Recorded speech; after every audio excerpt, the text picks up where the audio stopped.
So for today's video mo na siya itlog, scallions, carrots, sibuyas, malunggay, o cornstarch. Kakaroon guys, may motag egg drop soup. So nagpakulo na ko dara og tubig.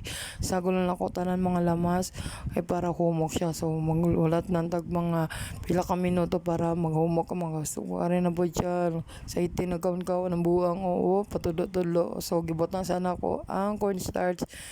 Gibot nga na ako na siya tubig ay para maglapot ang soup. So mana na siya gito kay nakulangan po ng tubig, so gidagdagan na lang po na ako ikatatlo pag na guys kay basig maingon sila gano ba so nagluto ni po yung siminto. So gidagdag na lang nako dara ang malunggay o gibot nga na po asin para malasahin yung sa alangan may mag-soup ka. Unya gibotan na ako ng pepper para nabukal-bukal na akong soup. Dugay-dugay luto na niya itlog o scallions isabay na ko na unya.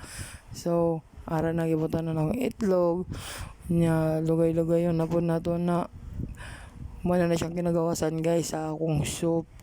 Unya to nakalimtan ako tong to scallions na sige na akong tirtilaw dira nya gibutangan ako na gingon sa kong ate unya at last to final this is the moment. So guys, muna na ang egg drop soup. So thanks for watching guys. Yay!